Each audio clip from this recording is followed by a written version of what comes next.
Lesson number 1. Sun Tzu said, "The good fighters of old first put themselves beyond the possibility of defeat and then wait for an opportunity to defeat the enemy." In the rumble in the jungle, Muhammad Ali took on the younger and stronger George Foreman.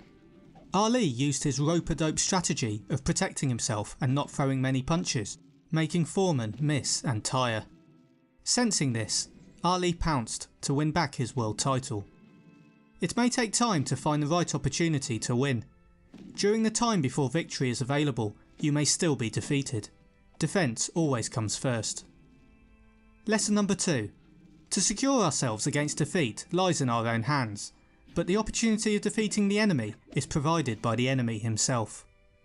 During the end of the Han Dynasty in China, a general did not go into battle straight away, but camped with his men behind the enemy to act as a deterrent. Meanwhile, he instructed his men to dig trenches around a nearby enemy fortress to deceive the enemy into thinking that they were trying to cut off supplies into their camp. The enemy were fooled and abandoned their position, allowing their camp to be attacked and destroyed. With a good defence, you can survive attacks. With a weak defence, even a modest attack could succeed. This also applies to your enemy.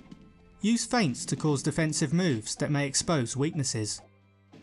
Lesson number 3. Thus, the good fighter is able to secure himself against defeat, but cannot make certain of defeating the enemy. When Winston Churchill became the British Prime Minister, his Foreign Secretary wanted to explore a compromise deal with Adolf Hitler to preserve Britain's integrity. Churchill convinced him there wasn't anything to gain by trying to negotiate in such dire circumstances. He did not know the course of the war at that point, but by hanging on, he thought the steps to victory may come to light in the future. Block, deflect or avoid an opponent's attacks and wait to find an opening through which you can defeat them. Two good opponents will circle one another and may fight for a long period before a mistake is made. Lesson number 4. Security against defeat implies defensive tactics. Ability to defeat the enemy means taking the offensive. Belisarius reclaimed huge sections of the Roman Empire by repeatedly defending and then attacking the Goths. After convincing the enemy to launch a fruitless attack by defending firmly, he'd then go on the offensive, repossessing the land. To avoid losing, you must be able to defend, but don't spend too long on building a strong defence. To win, you must also be capable to attack. Spend time planning and preparing for effective assaults. Lesson number 5. Standing on the defensive indicates insufficient strength.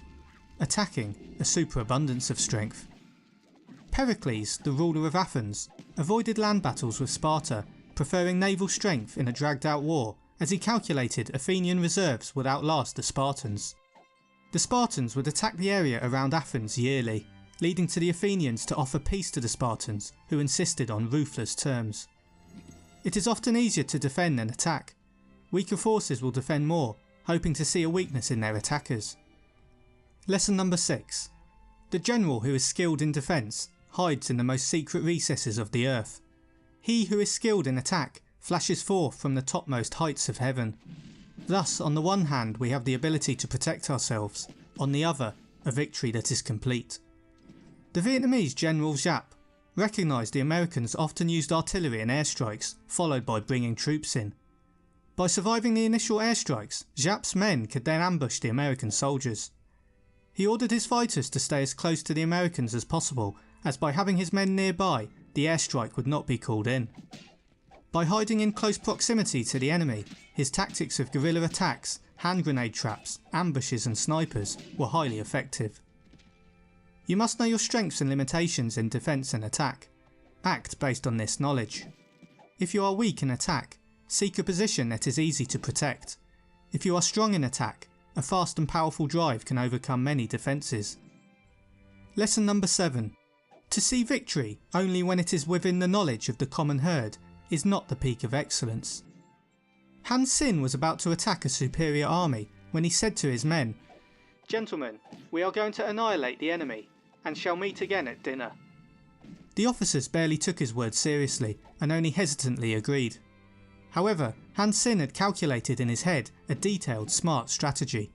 As he predicted, he was able to inflict a crushing defeat on his opponent. When there is a road paved with gold, without distractions and threats, heading directly to your goal, it takes no skill to follow it. Being able to see the unseen is a skill that can help you in numerous ways. It's easy to succeed in a growing market with plenty of demand. True skill is displayed in tougher times. Lesson number 8. To see the sun and moon is no sign of sharp sight. To hear the noise of thunder is no sign of a quick ear. When Steve Jobs returned to take charge of a near bankrupt Apple, experts advised him to sell the company and license the software. Jobs could see problems within the company that the experts couldn't, and crucially, how to resolve them. After diagnosing the issues, he did the opposite of what they advised, turning the business around. Perceiving what is obvious does not show insight. To perceive what isn't obvious and understand its significance takes a finer skill. Take time to hone your perceptual abilities. Lesson number 9. What the ancients called a clever fighter is one who not only wins, but excels in winning with ease. Aemilius was sent to Spain to take on barbarians who were at war with the Roman Republic. Defeating the barbarians in 2 battles with ease, the success was noticeably due to his leadership. By selecting favourable ground and crossing a river, he made winning easy for his men. He returned to Rome, leaving the area in peace and without claiming any money for his expedition. A good fighter does not get into difficult fights, nor gets into difficult situations. Using great skill often appears to be done without much effort. This is because it is done with skill and not effort. Lesson number 10. He wins his battles by making no mistakes. Making no mistakes is what establishes the certainty of victory, for it means conquering an enemy that is already defeated. As Hannibal and his Carthaginian army travelled through Italy, Fabius Cunctator and his Roman soldiers followed him around, hoping Hannibal would make a mistake so they could attack his foragers. Hannibal was a great military strategist and avoided any mistakes, allowing him to destroy farms and villages as he marched on towards Rome. You can lose by making defensive mistakes that allow an attack through. The principle is the same whether in chess, war, or business strategy. Lesson number 11. Thus it is that in war the victorious strategist only seeks battle after the victory has been won, whereas he who is destined to defeat first fights and afterwards looks for victory. When the Allies broke the German Enigma code in World War II, they could intercept and decrypt military messages sent between German planners. This allowed the Allies to make more informed decisions about when and where to engage the enemy, giving them the ability to stay one step ahead and eventually win the war. Good tacticians see further ahead than others, planning moves and counter-moves until certain victory is known. The ability to see possibilities and take your business there is a powerful leadership skill. Lesson number 12. The consummate leader cultivates the moral law and strictly adheres to method and discipline. Thus it is in his power to control success. During the First World War, King Albert I of Belgium fought alongside his men, sharing the risk of death with them on the front line. He also allowed his 14-year-old son to enlist in the army and fight. At the end of the war, as commander of an army, Albert led the final offensive that liberated his country. The king and his family returned to Brussels with a hero's welcome. Values and morals start from the very top and filter down. What the leader does, others will copy. Succeeding with regards to morality, method and discipline should lead to triumph. Lesson number 13. Measurement owes its existence to earth. Estimation of quantity to measurement. Calculation to estimation of quantity. Balancing of chances to calculation. And victory to balancing of chances. The Duke of Wellington always performed thorough and detailed preparations. This allowed for his supply routes to be constantly prepared for the requirements of his soldiers. Before the Battle of Waterloo, Wellington studied Napoleon meticulously. He analysed his tactics in great detail. Only once he absolutely knew for sure that the clash was going in his favour did he switch to the offensive. There is no certainty in war. Victory starts with intelligence that allows understanding of risks and opportunities. Project possibilities for each risk and opportunity, then act on the one with the best outcome. Don't base risks and opportunities on opinion. Use data and calculated projection. Improving this will improve your success. Lesson number 14. A victorious army opposed to a routed one is as a pound's weight placed in the scale against a single grain.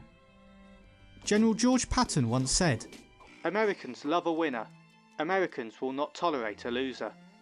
There is an element of truth in this. No one likes to lose, and especially not militaries. It has been shown countless times in history that soldiers are willing to tolerate extreme adversity and suffering so long as it ultimately leads to tangible results and victory. Armies that win are superior and have a stronger morale than those which run away. Never underestimate the power of motivation. Leading people to wins, even small ones, will increase morale and lead to more wins. Work hard to rebuild morale after failure. Lesson number 15.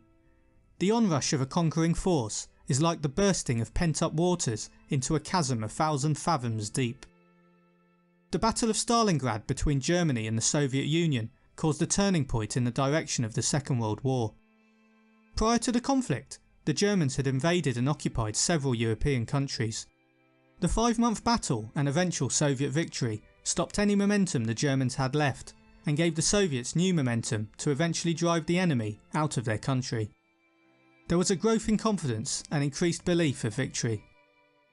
A fast-moving bullet fired from a gun will do far more damage than if it was thrown by hand.